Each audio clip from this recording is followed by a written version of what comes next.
ఆరాధన కొరకై మత్తయి సువార్త 21వ అధ్యాయం. మత్తయి సువార్త 21వ అధ్యాయం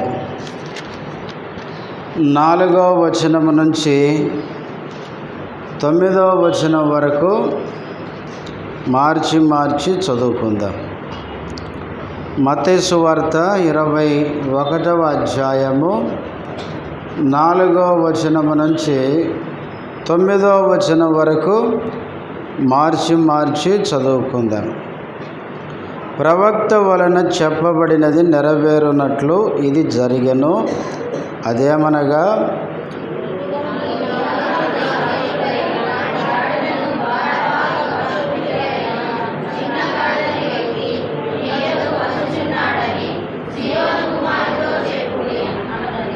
శిష్యులు వెళ్ళి యేసు తమకు ఆజ్ఞాపించిన ప్రకారము చేసి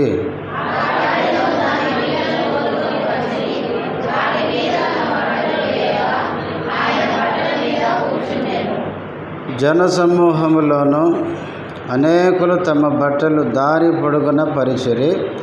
కొందరు చెట్ల కొమ్మలు నరికి దారి పొడుగున పరిచిరి.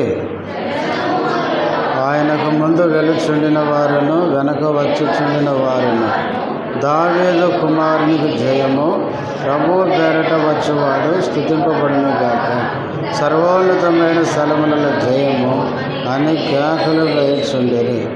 ప్రార్థన చేసుకుందాం.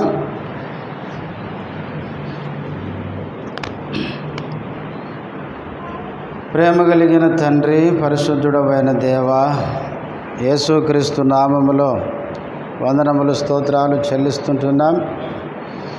ఇంతవరకు పాటల ద్వారా నిన్ను మహిమపరచడానికి మాకు సహాయపడుతూ వచ్చినందుకు స్తుతిస్తుంటున్నాం. ఆరాధనలో ప్రవేశించక మునుపు ఆరాధన కొరకై చదవబడిన వాక్య భాగములో నుంచి మాతో మాట్లాడుతురండి. ప్రభు, ఆత్మతో సత్యముతో నిన్ను ఆరాధించడానికి మా హృదయాలను సిద్ధపరచుమని, నీ దాసుడు బలహీనుడు బలపరచుమని, చేరువచ్చిన బిడ్డలకై స్తోత్రాలు. ఇంకెవరైనా వస్తుంటే నడిపించమని, ఎవరు నీ సన్నిధిని పోగొట్టుకోకుండా సాయం చేయమని యేసుక్రీస్తు నామములో స్తుతించి ప్రార్థిస్తున్నాము తండ్రి, ఆమేన్.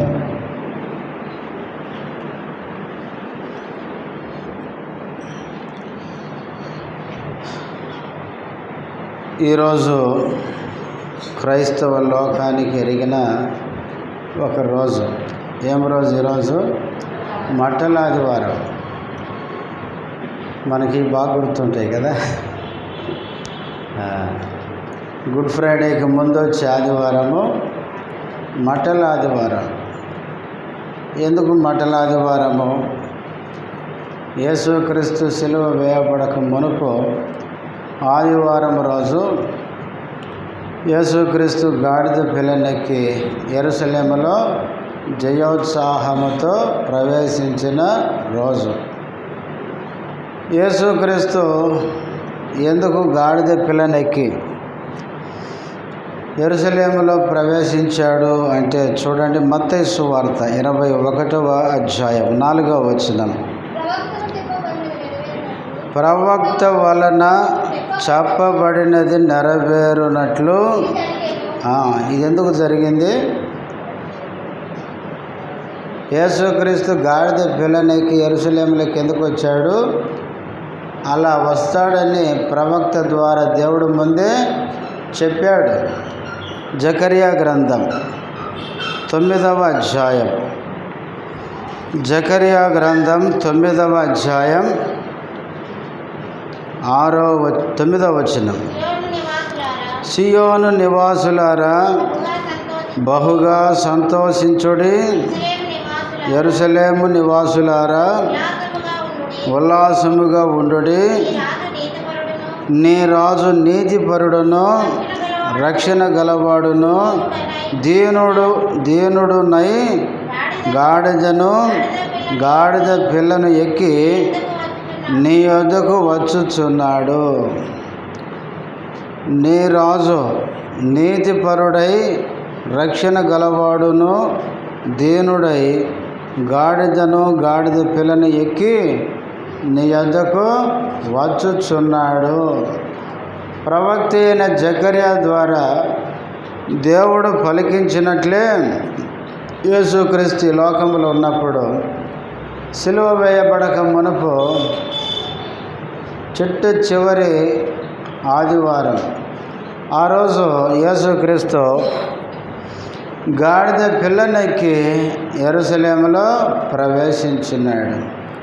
ప్రవేశించినప్పుడు ఏం జరిగింది అంటే మత్తయి సువార్త 21వ అధ్యాయం 9వ వచనం. జనసమూహములలో ఆయన ముందు వెళ్ళుచుండిన వారును వెనుక వచ్చుచుండిన వారును దావీదు కుమారునికి జయము, ప్రభు పేరట వచ్చువాడు స్తుతింపబడును గాక, సర్వోన్నతమైన స్థలములలో జయము అని కేకలు వేయుచుండిరి.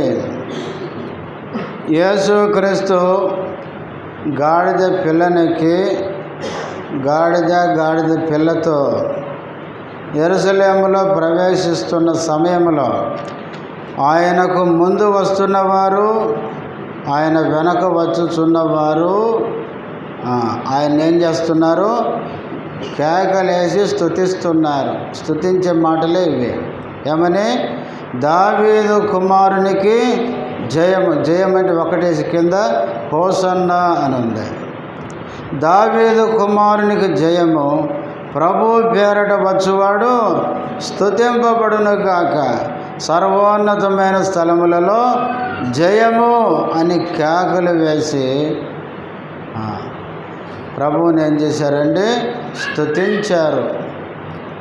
మట్టల ఆదివారం రోజు యేసుక్రీస్తు యెరూషలేములో గాడిద పిల్లనెక్కి ప్రవేశించినప్పుడు ఆయన వెనకొస్తున్నవారు, ముందొస్తున్నవారు దావీదు కుమారునికి జయము, ప్రభు పేరట వచ్చువాడు స్తుతింపబడును గాక, సర్వోన్నతమైన స్థలములలో జయము అని కేకలు వేసి ముందున్నవారు వెనకున్నవారు ప్రభుని ఏం చేస్తున్నారు? స్తుతిస్తున్నారు. అలాగే ఈరోజు కూడా దేవుని సన్నిధికి వచ్చిన మనం కూడా మన రాజును, మన ప్రభువుని ఏం చేద్దాం? స్తుతిద్దాం. ఎందుకు స్తుతించాలి? ఎందుకు అంటే చూడండి, యోహాను సువార్త 12వ అధ్యాయం. యోహాను సువార్త 12వ అధ్యాయం 12వ అధ్యాయము 13వ వచనం నుంచి చదవండి. ఖర్జూరపు మట్టలు పట్టుకొని ఆయనను ఎదుర్కొనబోయి జయము, ప్రభు పేరట వచ్చుచున్న ఇశ్రాయేలు రాజు స్తుతింపబడును గాక. చాలేమ్మ.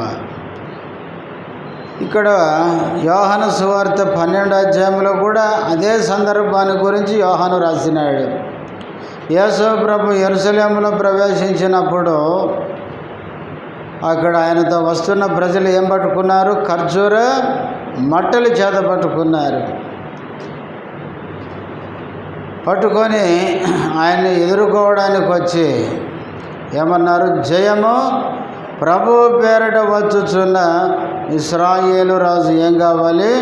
స్తుతింపబడును గాక అని రాజును ఎదుర్కొని ఆయన స్తుతించినారు. ఇంతకు వీళ్ళు యేసుక్రీస్తు వస్తున్నప్పుడు ఇశ్రాయేలు రాజును ఏం చేస్తున్నారంటే స్తుతిస్తున్నారు. ఎందుకంటే కింద చదువుతాం చూడండి, 17వ వచనం. ఆయన లాజరును సమాధిలో నుండి పిలిచి మృతులలో నుండి అతన్ని లేపినప్పుడు ఆయనతో కూడా ఉండిన జనులు సాక్ష్యమిచ్చిరి. లాజరును సమాధిలో నుండి ప్రభువు పిలిచి ఆయనను లేపినప్పుడు ఆయనతో కూడా వీళ్ళలో కొందరు ఉన్నారంట. వాళ్ళు ఏం చేశారు?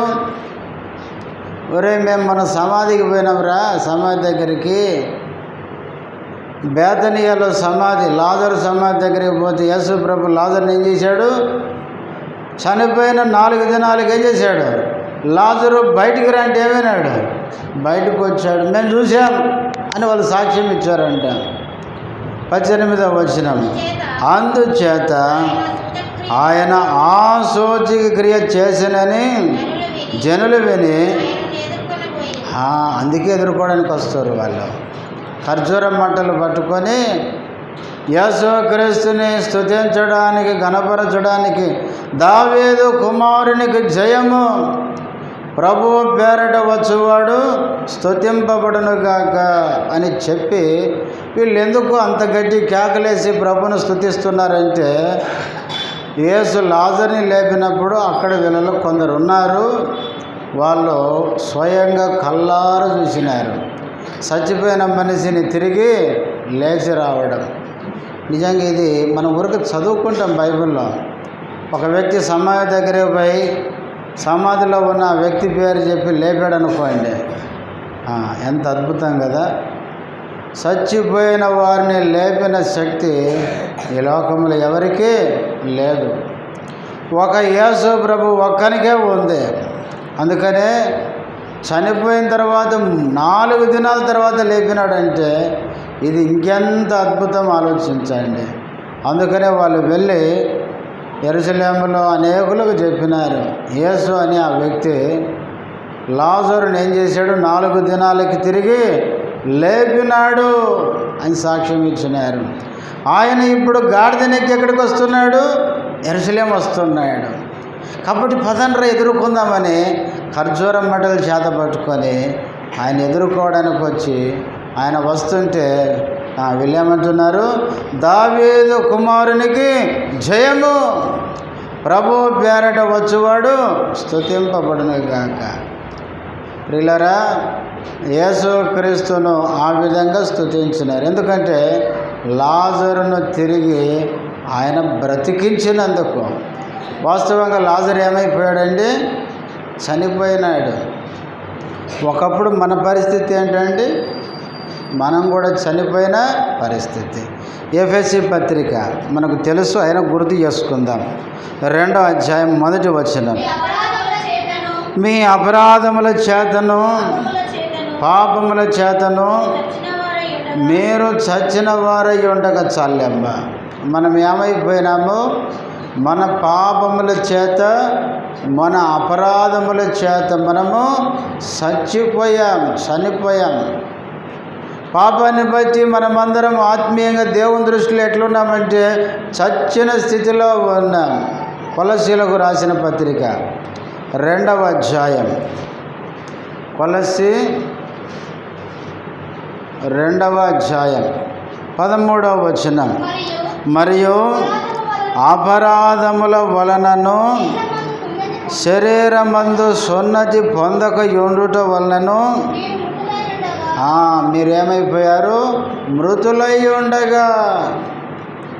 అపరాధముల వలన శరీరమందు సున్నతి లేని కారణాన్ని బట్టి మీరేమైపోయారు? మృతులైపోయినారు, చనిపోయినారు. తిమోతికి రాసిన మొదటి పత్రిక 5వ అధ్యాయం, తిమోతికి రాసిన మొదటి పత్రిక 5వ అధ్యాయం 6వ వచనం, సుఖభోగముల యందు ప్రవర్తించున్నది బ్రతుకుచుండియో చచ్చినదయ్యుండును. మనమందం ఒకప్పుడు ఎట్లున్నాం? మనకు సుఖాలు కావాలి, దేవుడు కాదు.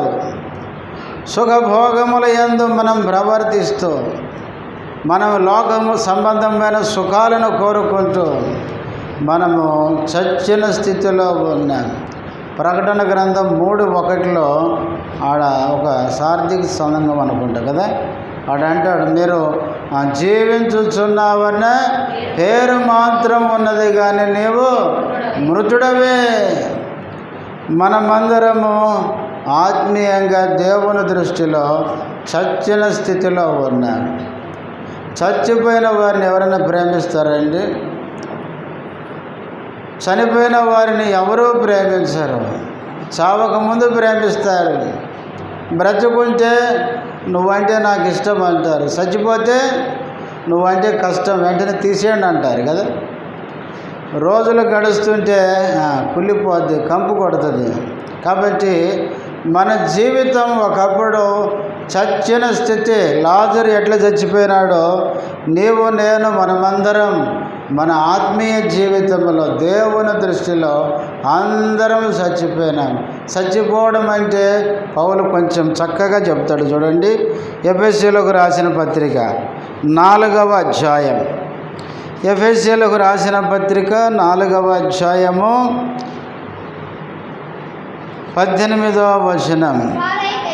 వారైతే అంధకారమైన మనసు గలవారై తమ హృదయ కాఠిన్యము వలన తమలోనున్న అజ్ఞానము చేత దేవుని వలన కలుగు జీవములో నుండి చాలమ్మ. అది చచ్చిపోవడం.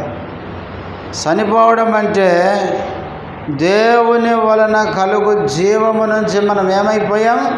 వేరైపోయాం. దేవునితో మనకున్న సంబంధము తెగిపోయింది. అది ఆత్మీయంగా చచ్చిపోవడం. ఒకప్పుడు దేవుడు అంటే మనకి ఇష్టం లేదు, దేవుని దగ్గరికి రమ్మంటే రాము. దేవుడు ఇచ్చే ఆ జీవాన్ని పొందడానికి మనకి ఇష్టం లేదు. దేవుని నుంచి దూరమై మన ఇష్టానుసారంగా జీవించాము. దేవుని యొక్క జీవము నుంచి మనం ఒకప్పుడు వేరైపోయి నిర్జీవ స్థితిలో జీవించిన వారం. బ్రతుకుతున్నాం కానీ నిజమైన బ్రతుకు మనలో లేదు. కాబట్టి మానవుడు లేక మనము ఒకప్పుడు దేవుని యొక్క జీవము నుంచి వేరైపోయి నిర్జీవులంగా ఆత్మీయంగా చచ్చిన స్థితిలో జీవిస్తూ వచ్చాము. లూకా సువార్త 15వ అధ్యాయం మనకు తెలుసు. తప్పిపోయిన కుమారుడు తండ్రి దగ్గర నుంచి ఆస్తి అంతా తీసుకొని ఏమైపోయినాడు?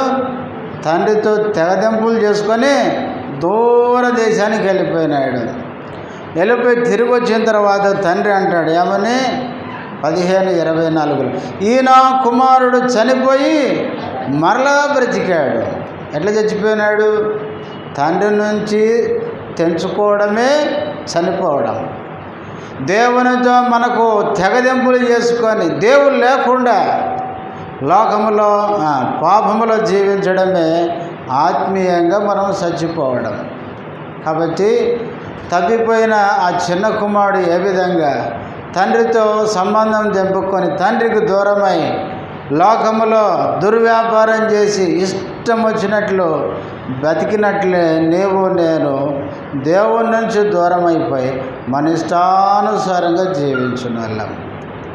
ప్రియులారా, ఇలాంటి మళ్ళను కూడా ఆయన ఏం చేశాడంటే తిరిగి మళ్ళను బ్రతికించినాడు. యేసుక్రీస్తునందు విశ్వాసం ఉంచడం ద్వారా ఆయన శిలువ మరణ పునరుద్ధానం మనకేం చేసింది? జీవం ఇచ్చింది, నిత్య జీవం ఇచ్చింది. ఇప్పుడు యేసుక్రీస్తుని నమ్మిన వారు ఎవరండి? ఎవరు? సజీవులు. చచ్చిపోయిన స్థితి నుంచి బయటికి లేపబడినవారు. అందుకే కొలసి 3:1 అంటాడు. కొలసి విశ్వాసులు మీరు క్రీస్తుతో కూడా ప్రభు నమ్మిన వాళ్ళు క్రీస్తుతో ఏమయ్యారు? లేచారు. రోమపత్రిక 6వ అధ్యాయంలో చెప్తాడు. క్రీస్తుకు మనకున్న సంబంధం గురించి మాట్లాడుతూ క్రీస్తుని మీరు నమ్మారు కాబట్టి మీలో ఈ 3 పనులు జరిగినాయి. ఒకటి, క్రీస్తు మీరు చచ్చిపోయారు, క్రీస్తు సమాధి చేయబడ్డారు, క్రీస్తు లేచారు. మీరు క్రీస్తు కొరకు లేచారు. మనం క్రీస్తుతో జీవము కలిగి లేచాము. ప్రియులారా, మనను మరణములో నుంచి ఎక్కడికి దాటించాడు? జీవములోనికి దాటించాడు. క్రీస్తుని నమ్మిన మనను కూడా లాజరును బ్రతికించినట్లే మనల్ని కూడా బ్రతికించాడు. ఎఫెసీ 2:1 ఏమన్నాడంటే మీరు చచ్చిన వారై ఉండగా అన్నాడు. ఆ నుంచి కిందికి వచ్చేసరికి 5-6 వచనాలు అనుకుంటా. ఆడంటాడు ఏమంటాడు? అయితే ఆయన మహాప్రేమ చేత క్రీస్తుతో కూడా మిమ్ములను బ్రతికించెను. క్రీస్తుతో కూడా మనం బ్రతికాం. ఇప్పుడు క్రైస్తవులంటే బ్రతుకుతున్నవారు, నిత్య జీవము కలిగి క్రీస్తు యొక్క జీవాన్ని అనుభవిస్తూ బ్రతికేవారు. కాబట్టి ప్రియులారా, లాజరును బ్రతికించినట్లే నిన్ను నన్ను కూడా చనిపోయిన స్థితి నుంచి లేపి ఆయన జీవం ఇచ్చి మనల్ని బ్రతికించినందుకు సజీవులు ఏం చేయాలి? ఇప్పుడు దేవుని స్తుతించాలి. వారు ఏ విధంగా దావీదు కుమారునికి జయము, ప్రభువు పేరిట వచ్చేవాడు స్తుతింపబడునుగాక అని చెప్పినట్లే మనం కూడా క్రీస్తుతో కూడా లేచాం గనుక చచ్చిన స్థితి నుంచి విడిపించి ఆయన జీవం మనకి ఇచ్చినందుకు ఆయన్ని మనం ఏం చేయాలి? స్తుతించాలి. ఇక రెండవది ఏంటంటే, ఎందుకు ఈయనను స్తుతిస్తున్నారంటే అక్కడే ఒక మాట చెప్పినారు, దావీదు కుమారునికేంటి జయము అన్నారు. ఎందుకు ఆ మాట అన్నారంటే, యేసుక్రీస్తు ఎవరండి? జయించినవాడు, విజయవంతుడు. బైబిల్లో యేసుక్రీస్తు ప్రాముఖ్యంగా 4 జయించినాడు. 1 పాపాన్ని జయించినాడు. చూడండి, యోహాను సువార్త 8వ అధ్యాయం 46వ వచనం, నా యందు పాపం ఉన్నదని చాలమ్మా. ఆయనతో వస్తున్న వారిని వెనక్కి తిరిగి, నా యందు పాపం ఉన్నదని మీలో ఎవడు స్థాపించును అన్నాడంటే ఆయనలో ఏమి లేదు? పాపము లేదు. కొరింథీయులకు రాసిన 2వ పత్రిక, కొరింథీయులకు రాసిన 2వ పత్రిక 5వ అధ్యాయం 5వ అధ్యాయము 21వ వచనం, ఎందుకనగా మనం ఆయన యందు దేవుని నీతి అగునట్లు ఏమెరగడినా పాపం మెరుగని. ఆ మాట గుర్తుపెట్టుకోండి. యేసుక్రీస్తు ఏమెరగడంటే పాపం మెరగడు. పాపం మెరుగని ఆయనను మన కోసము పాపముగా చేసెను. పాపము లేని యేసుక్రీస్తును పాపముగా అంటే పాపం చేసినగా చిత్రీకరించారు. యేసుక్రీస్తులో ఏ పాపము లేదు, పాపం మెరుగని ఆయన. పేతురు రాసిన 1వ పత్రిక 2వ అధ్యాయం 22వ వచనం, ఆయన పాపము చేయలేదు, ఆయన నోటను ఏ కపటమును కనబడలేదు. పేతురు ప్రభుతో ఉన్నోడే, చూశాడు, అన్నీ చూసి సాక్ష్యం ఇస్తున్నాడు. ఆయన పాపము చేయలేదు, ఆయనలో పాపము లేదు, ఆయన పాపము ఎరగడు, ఆయన పాపము చేయలేదు. యోహాను 1వ పత్రిక, యోహాను రాసిన 1వ పత్రిక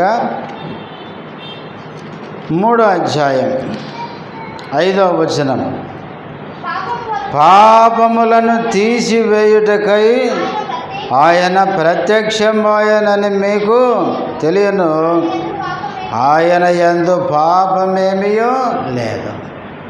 యేసు చనిపోయిన తర్వాత శిష్యులు ఇస్తున్న సాక్ష్యం ఇది. ఆయన యందు ఏమి లేదు, పాపము లేదు. ప్రియులారా, యేసుక్రీస్తును పరీక్షించి ఆయనతో ఉండి వాళ్ళు ఇస్తున్న సాక్ష్యం ఇది. పిలాతు కూడా అన్నాడు, ఈయన యందు ఏ దోషము నాకు కనబడలేదు. ఇస్కరియోతు యోధా కూడా అన్నాడు, నిరపరాధి రక్తమును నేను అప్పగించాను. యేసు ప్రభు ఎవరంటే నిరపరాధి, అంటే ఏ అపరాధము చేయలేదు. ప్రియులారా, యేసుక్రీస్తు నిరపరాధి. సమాధి దగ్గర ఉండే సైనికులు కూడా ఒప్పుకున్నారు. ఏమని? ఆయన పునరుద్ధానం జరగగానే ఏం జరిగింది చెప్పండి? భూకంపం వచ్చింది. భూకంపం వస్తే కావులు ఉండే వాళ్ళు కూర్చొని ఉంటారా? ఇప్పుడు మనం ఇక్కడ ఉన్నాం, ఇది కదిలిందనుకో, ప్రార్థన ఎట్టన్నా పోనీ ముందు మన పానాలు దక్కించుకోవాలనుకుంటాం కదా. సమాధి దగ్గర కావులు కూర్చున్నారు, ఇంతలో కింద కదిలింది. కదలంగానే అరే పానం దక్కించుకుంటే మంచిదని పారిపోయి ఒక్కసారి వెనక్కి చూసి, అరే చనిపోయిన ఈ యేసు నిజముగా దేవుని కుమారుడు. ఆయన నీతిమంతుడు అని వాళ్ళు కూడా ఒప్పుకున్నారు. యేసుక్రీస్తు శిష్యులు ఆయనలో పాపము లేదని చెప్పారు. ఆయన్ను వ్యతిరేకించేవారు కూడా యేసులో పాపము లేదని ఒప్పుకున్నారు. కాబట్టి యేసుక్రీస్తు పాప లోకానికి వచ్చాడు, కానీ ఆయన పాపము చేయకుండా పాపాన్ని జయించాడు.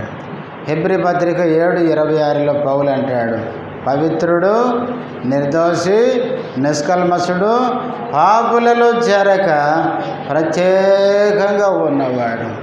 పాపుల మధ్యకు వచ్చాడు, కానీ ప్రత్యేకంగా జీవించాడు. యేసుక్రీస్తు ప్రత్యేకమైన వాడు. పిల్లరా, ఆ యేసుక్రీస్తు మొట్టమొదటిగా పాపాన్ని జయించాడు. రెండవదిగా యోహాను సువార్త 16వ అధ్యాయం 33వ వచనం, నా యందు మీకు సమాధానము కలుగునట్లు ఈ మాటలు మీతో చెప్పుచున్నాను. లోకములో మీకు శ్రమ కలుగును, ఆయనను ధైర్యము తెచ్చుకొనుడి. రెండవది, ఆయన దేన్ని జయించాడంటే లోకమును జయించి ఉన్నాను. లోకమంటే యోహాను మొదటి పత్రిక 2వ అధ్యాయం 15-16 వచనాలు. ఈ లోకమునైనను ఈ లోకములో ఉన్న వాటినైనను ప్రేమింపకుడి. ఎవడైనను లోకమును ప్రేమించిన ఎడల తండ్రి ప్రేమ వానిలో ఉండదు. లోకములో ఉన్నదంతయు, లోకమంతే వివరణిస్తున్నాడు, అనగా శరీరాశయు, నేత్రాశయు, జీవపు డంబమును తండ్రి వలన పుట్టినవి కావు, అవి లోక సంబంధమైనవి. లోకం అంటే శరీరాశ, నేత్రాశ, జీవపు డంబం. ఈ మూడింటిని యేసుప్రభు ఏం చేశాడు? జయించాడు.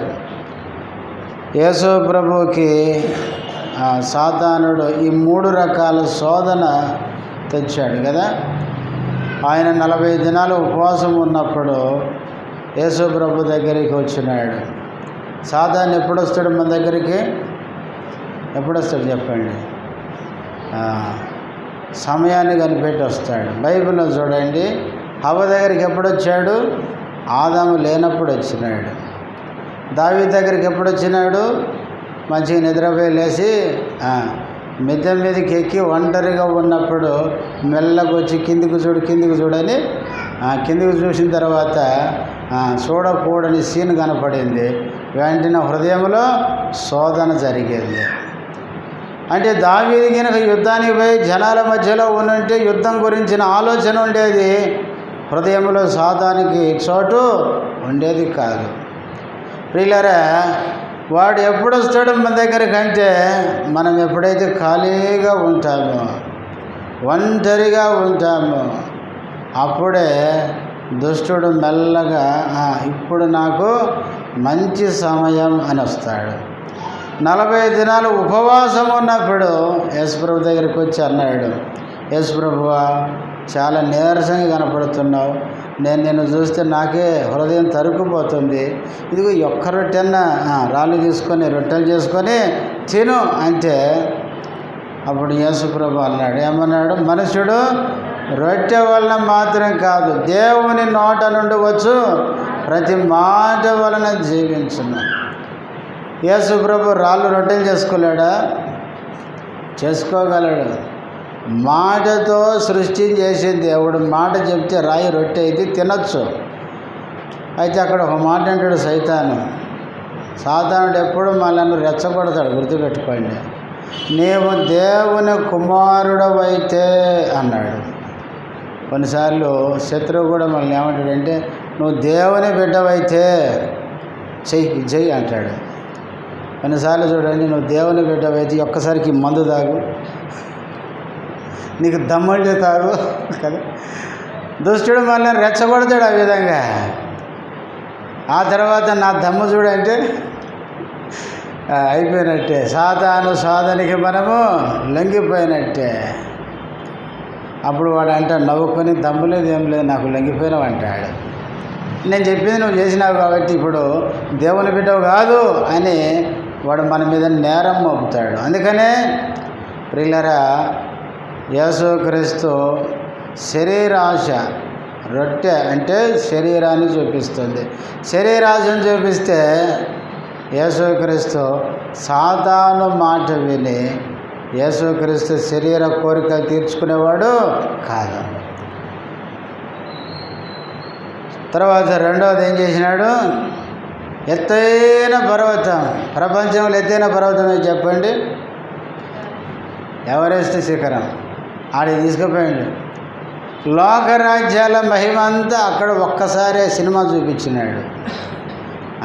అప్పుడే ప్రపంచమంతా ఒక్క సెకండ్లో చూపించే టెక్నాలజీ వాళ్ళ దగ్గర ఉంది. ఇప్పుడున్న టెక్నాలజీ అప్పుడు వాళ్ళ దగ్గర ఉంది. అది ఇప్పుడు మన దగ్గరకు వచ్చింది. సాధారణ ఒక్క నిమిషం కాదు, ఒక్క సెకండ్ అనేది లోకస్ వార్తలు. ఒక్క సెకండ్కే లోకరాజ్యాల మహిమంతా యేసుకు చూపించి ఇదంతా నీకు ఇస్తా, ఏం చేయి, ఒక్కసారి నాకు మొక్కు. వాని బాధ అంతే అదే. సాతానుడు దేవుడు కాకపోయినా దేవునికి ఏం చేసుకోవాలి? ప్రజల చేత ఆరాధన చేయించుకోవాలి. అది వాని కోరిక. వానికి మనుషులు పోయి అటు మొక్కితే ఎక్కలేని సంతోషం. కానీ దేవునికి మొక్కితే మాత్రం గుండెలు గుర్తుకుంటాడు, అయ్యో అయ్యో నాకు రాకపోయాని. కాబట్టి సాతానుడు ఒక్కసారి మొక్కి ఇదంతా ఇస్తానన్నాడు. అంటే లోకరాజ్యాల మహిమంతా చూపించడం అనేది నేత్రాశ చూపించినాడు. చూపిస్తే ప్రభు అన్నాడు, ఏమని? నీ దేవుడైన ప్రభువుని ఏం చేద్దు? శోధించొద్దు అన్నాడు. తర్వాత యెరూషలేము దేవాలయం పైకి తీసుకొని పోయినాడు. ఇక్కడి నుంచి ఎగిరి కిందికి దూకు అన్నాడు. దూకని దూకితే దేవదూతలు వచ్చి నిన్ను ఎత్తి పట్టుకుంటాయని రాయబడిందని చెప్పినాడు. సాతానికి కూడా బైబిల్ తెలుసు. సాతానికి బైబిల్ ఎట్లా తెలుసు అంటే, ఉన్న వచనాన్ని వెనక్కి ముందుకు తిప్పి ఉన్నది లేనట్టు చెప్పడానికి బాగా తెలివి ఉన్నవాడు సాతాను.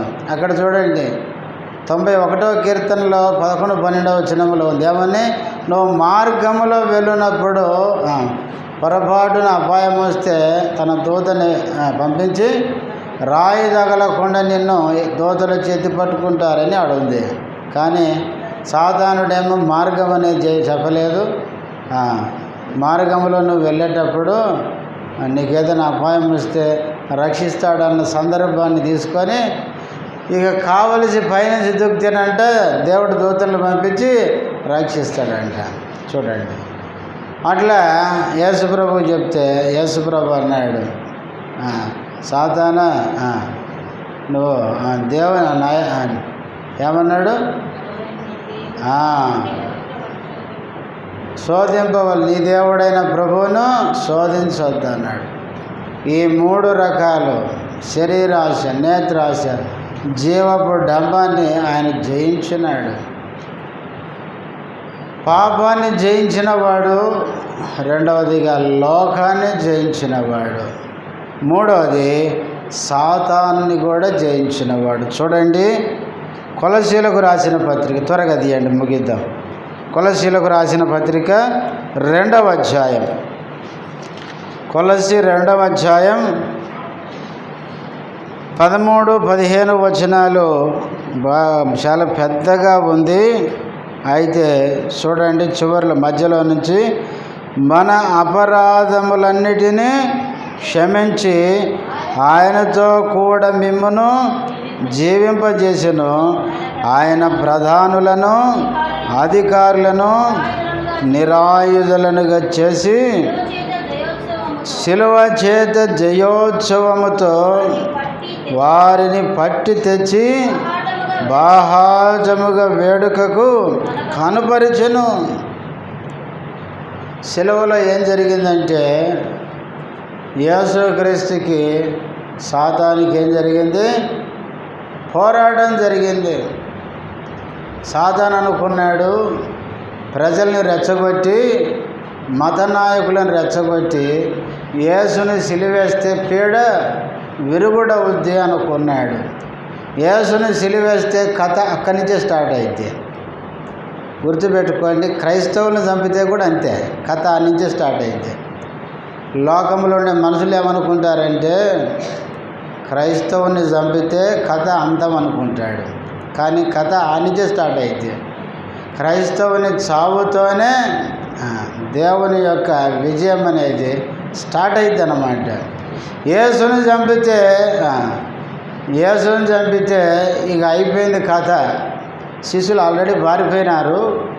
యేసుని సిలివేస్తే ఇంకా యేసుని గురించి చెప్పేటోళ్ళే ఉండరు. ఇంతటితో యేసు చాప్టర్ క్లోజ్ అనుకున్నారు.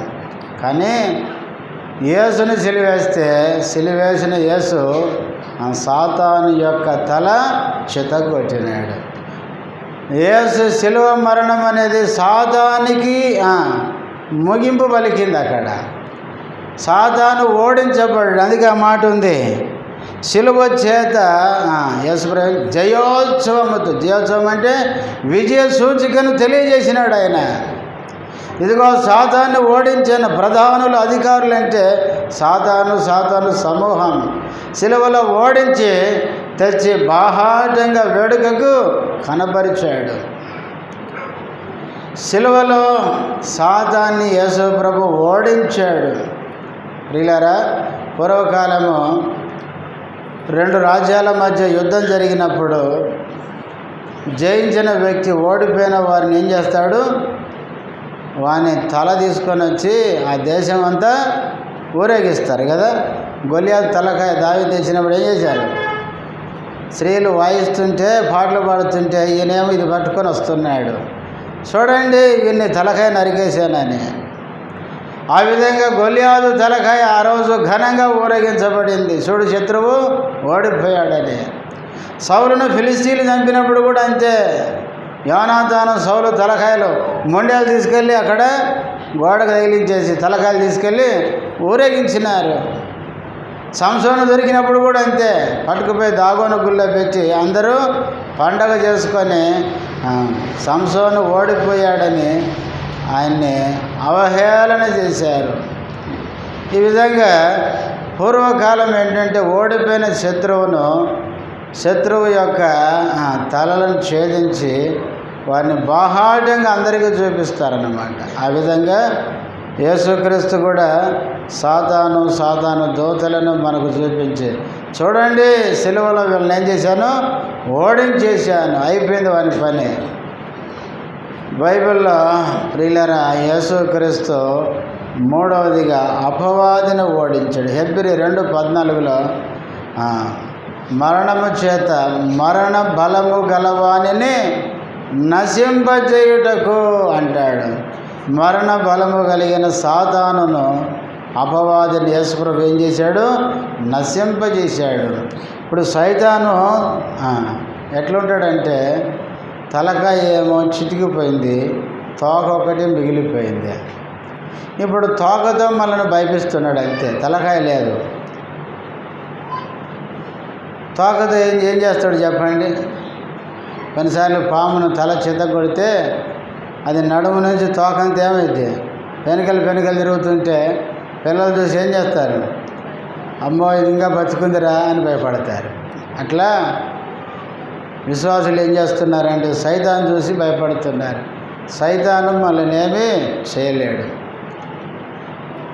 యాకోబు పత్రిక 4:4 అక్కడ ఉంటుంది ఏమని, అపవాదిని ఎదిరించండి, అపవాదికి బెదరండి అని లేదు. పేతురు మొదటి పత్రిక 5వ అధ్యాయంలో కూడా ఉంటుంది, 9లోనో 8లోనో, మీరు నిబ్బరంగా ఉండి అపవాదిని ఎదిరించండి, విశ్వాసం బంధు నిలకడగా ఉండి వాడిని ఎదిరించండి. అపవాదిని ఎదిరిస్తే వాడు పారిపోతాడు అంతే. కానీ ఇప్పుడు మనం ఏం చేస్తున్నాం, అపవాదిని చూసి పారిపోతున్నాం కదా. చీకటి ఉన్నప్పుడు నల్లకి ఏదైనా కనపడింది అనుకోండి, మొన్న ఒకరోజు మా విజయ్ పైకి పోయాడు గెస్ట్ రూమ్లోకి. పైన కరెంట్ అంతా ఆపేసినాము, చీకటిగా ఉంది. పైకి పోతుంటే అక్కడ కింద కాళ్ళు తుడుచుకోవడానికి ఒక గుడ్డ పరిచాను. వాడు పైకి పోతే వాడు ఏం చేసేటే స్పీడ్కి పోతే ఆ గుడ్డ 2 కాళ్ళు చుట్టుకుంది. వాడు పైన కేకలు పెడుతున్నాడు, వామ్మో వాయో అని. నేను అప్పుడు ఇంట్లో పోయినా, అరే పైకి పోయినానికి ఏమైందని నేను పరిగెత్తుకుంటూ బయటకు వచ్చాను. బయటకు వచ్చేసరికి వాడు ఆ పక్క మూలన ఉన్నాడు. మూలన ఇంక దిగడానికి లేదు కదట, ఇటు రావడానికి భయపడి ఆ మూలకు పోయి అటు దిగడానికి ఏం లేదు కాబట్టి నిలబడి డాడీ లైట్ వేసుకోరా డాడీ అంటున్నాడు. నేను అనుకుంటుంటే ఏముంది రేయడా లోపలికి ఏమొచ్చి ఉంటుందని నేను సెల్ ఫోన్ ఆన్ చేసుకొని జోలింది చూసుకుంటే మెల్లగా వస్తుంటే జాగ్రత్త చూసుకుంటారా అంటున్నాడు. నేను కూడా ఏముందని చెప్పి నేను మెల్లగా చూసుకుంటే అడుగులు అడిగేసుకుంటే జాగ్రత్త రమ్మంటే ఏం చేయాలి. వచ్చేసరికి దగ్గరికి పోతే ఆడ గుడ్డ ఉంది. అరే ఏమైందిరా అంటే, అరే ఈ గుడ్డనా అని అది కాళ్ళకు చుట్టుకుంది. పోయేటప్పుడు స్పీడ్గా పోయేసరికి ఆ కాలికి ఈ కాలికి చుట్టుకునేసరికి అదిరిపోయాడు.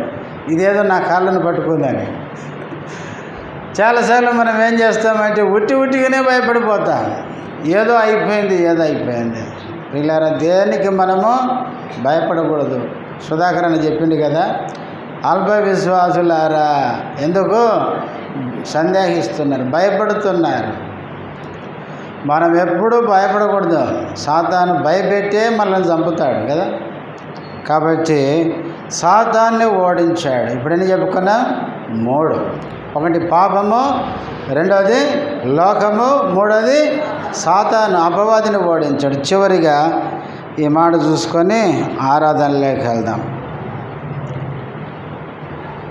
కొరింథీయులకు రాసిన మొదటి పత్రిక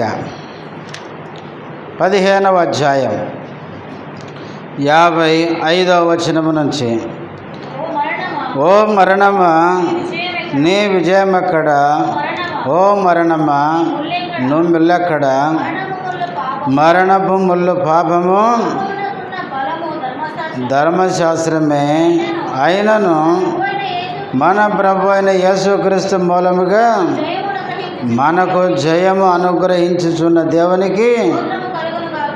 దేంట్లో జయము? పైన మరణాన్ని గురించి మాట్లాడి కింద అయినను మన ప్రభు అయిన యేసుక్రీస్తు మూలం మనకు మరణము మీద ఏంటి జయము. యేసుక్రీస్తు మరణాన్ని జయించినవాడు, పాపాన్ని జయించినవాడు, లోకాన్ని జయించినవాడు, సాతాన్ని జయించినవాడు, మరణాన్ని జయించినవాడు. ఈ ప్రపంచంలో మరణాన్ని జయించి తిరిగి లేచింది ఒక యేసుక్రీస్తు మాత్రమే. కాబట్టి ప్రియులారా, అందుకే దావీదు కుమారునికి ఏంటి జయము, హోసన్నా అని ఆ దావీదు కుమారుడిని యేసుక్రీస్తుని వాళ్ళు స్తుతిస్తున్నారు. లాజర్ని లేపినందుకు స్తుతిస్తున్నారు. ఒకరోజు యేసుక్రీస్తు జయం పొందుతాడని వారు దావీదు కుమారునికి జయము అని ఆయన స్తుతించినారు. ప్రియులారా, చచ్చిన నిన్ను నన్ను బ్రతికించిన మన దావీదు కుమారుడైన యేసుక్రీస్తు పాపాన్ని జయించి, లోకాన్ని జయించి, సాతాన్ని జయించి, మరణాన్ని జయించి తిరిగి లేచాడు కనుక ఆ జయశీలుడైన యేసుక్రీస్తును మనను కూడా పాపము నుంచి విడిపించి జీవింపజేసినందుకు ఆయన మనం స్తుతించి ఆరాధిద్దాం. అందరం లేచి నిలబడి ఒక చిన్న పాట పాడుకుందాం.